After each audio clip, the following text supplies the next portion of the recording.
Chers amis, chers péquistes, comme la plupart d'entre vous, je suis ici aujourd'hui pour appuyer la candidature de Frédéric Bastien dans la course à la chefferie du Parti québécois.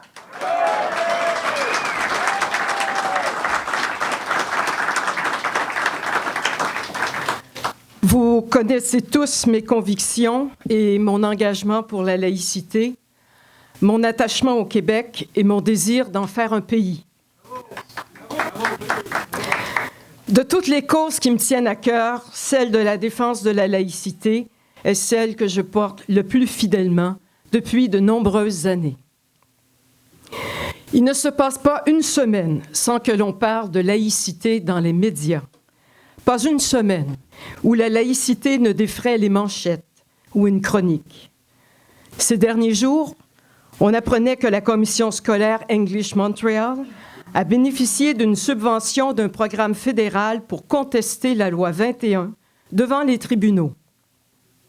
La riposte n'a pas tardé de la part du ministre Jolin Barrette, du Bloc québécois et du Parti québécois qui ont dénoncé l'ingérence éhontée du fédéral et du gouvernement Trudeau dans la contestation d'une loi québécoise.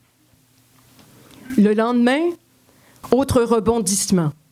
Frédéric Bastien nous apprenait que la English Montreal avait agi de manière illégale en violant une loi québécoise, de même que son propre code d'éthique, et qu'il avait donc déposé une plainte contre les commissaires.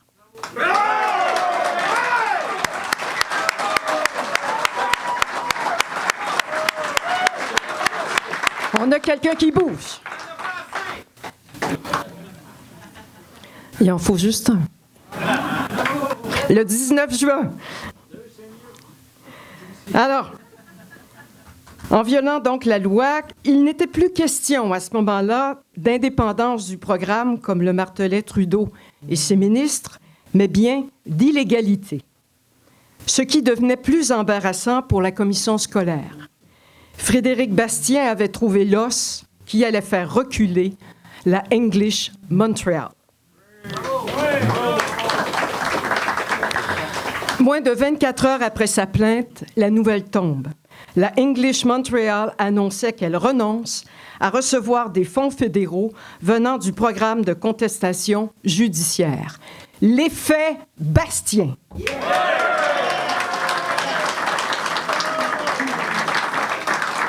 Le journal La Presse a d'ailleurs confirmé vendredi que les avocats de la commission scolaire ont conseillé à celle-ci de renoncer au financement des fonds fédéraux suite à la plainte de Frédéric Bastien. On appelle ça avoir de l'audace, viser juste et savoir se battre.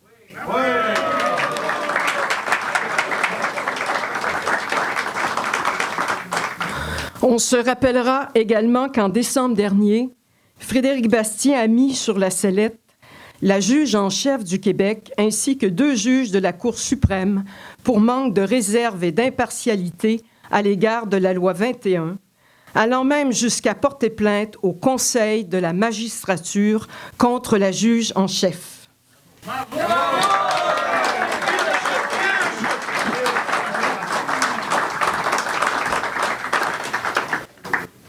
Par sa vigilance et sa ténacité, il a rappelé aux juges que concernant la loi 21, ils sont désormais dans sa mire, les obligeant à davantage de réserve et de prudence. Ils devront même revoir leur agenda. Une pareille attitude, on appelle ça avoir du chien.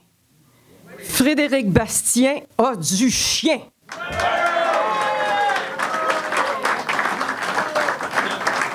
Je le soupçonne même d'avoir un peu de pitbull dans ses gènes. Petit quand même, petit pitbull. Quand il mord, il ne lâche pas le morceau. Il est brillant et combatif et ne craint pas d'aller au front pour ses idées. Il ne craint pas de s'en prendre au régime fédéral et à ceux qui veulent nous imposer le multiculturalisme.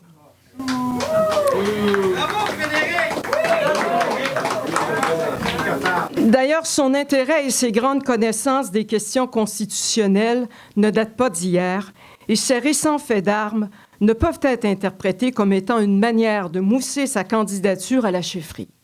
Bien au contraire.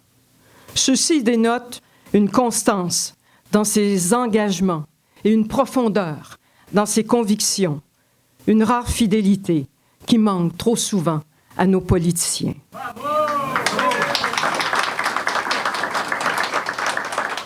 Et c'est sans compter qu'il fait le saut en politique où la conjoncture n'est pas des plus favorables pour le PQ. Alors que certains au Parti québécois préfèrent mettre en sourdine la question de la laïcité, pensant ainsi éviter les accusations de racisme et d'islamophobie et envoyer les méchants nationalistes à la CAQ, d'autres ne l'abordent qu'à reculons et du bout des lèvres.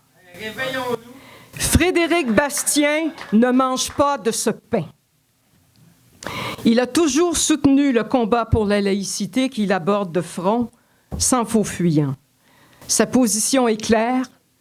Il défend une laïcité authentique, une laïcité soucieuse de préserver les institutions publiques de l'intrusion du religieux et qui fait passer le bien commun, les intérêts collectifs de tous les Québécois avant les droits individuels de certains.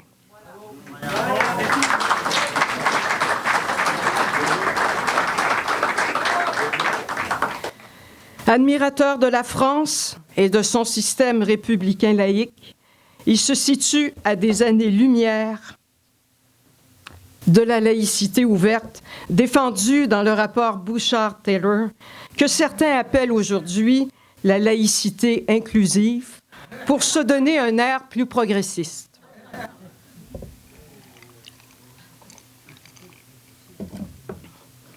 Pour toutes ces raisons, aujourd'hui, j'appuie la candidature de Frédéric Bastien.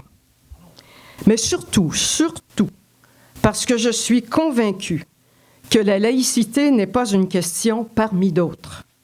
Ce n'est pas une question que l'on peut additionner à d'autres, comme l'écologie ou l'économie, ou que sais-je encore.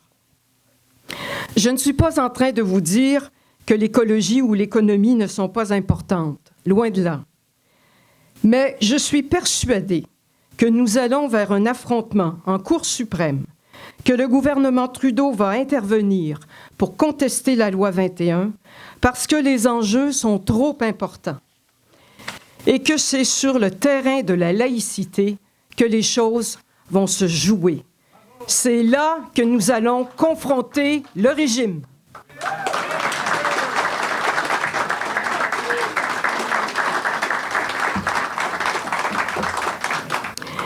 Et c'est exactement ce que Frédéric Bastien a compris quand il défend la loi 21 et dit vouloir la protéger en forçant de nouvelles négociations constitutionnelles. Il n'est pas normal, pour un peuple normal, que ce soit 9 juges de la Cour suprême qui décident de nos lois.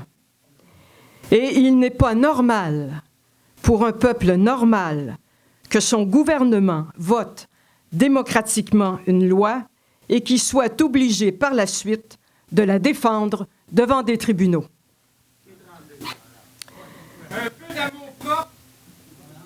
Au Parti québécois, nous avons besoin d'un chef prêt à se battre sur ces questions.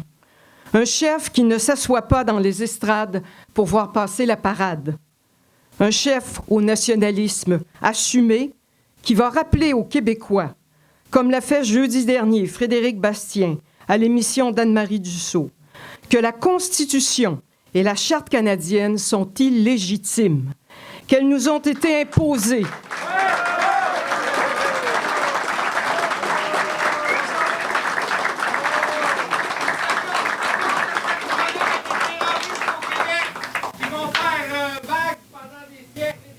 Je prends les questions après, monsieur. Qu'elles nous ont été imposées en 1982 pour mettre en tutelle notre État national, réduire notre nation au statut de minorité culturelle et freiner notre élan vers l'indépendance. Trop de Québécois l'ont oublié alors que les jeunes ne le savent même pas. La loi 21 a acquis dans l'esprit des gens une immense portée symbolique, qui va bien au-delà des principes qu'elle met en œuvre, bien au-delà de la protection de la liberté de conscience. La laïcité et à travers elle la défense de la loi 21 sont devenues une cause politique de premier plan, une sérieuse menace au multiculturalisme canadien, en même temps qu'un incroyable geste d'affirmation identitaire qui redonne de la fierté aux Québécois. Certains indépendantistes pensent à tort que la laïcité est une question secondaire et qu'elle devrait le demeurer.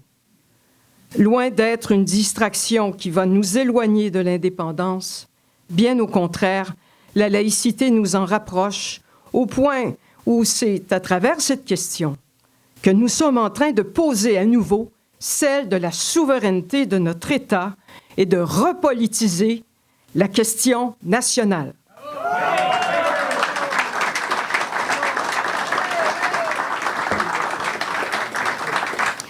La loi 21 constitue un formidable tremplin vers l'indépendance. Parce que c'est à travers elle que va se poser la question de notre aliénation dans le régime fédéral.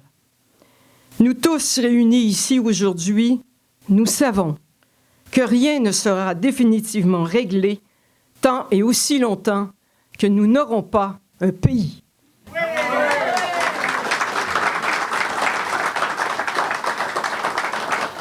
La bataille ne fait que commencer, mes amis. Et au Parti québécois, nous avons besoin d'un chef qui saura la mener résolument, avec courage et avec aplomb. Avec Frédéric Bastien, il y a eu en 2013 la bataille de Londres.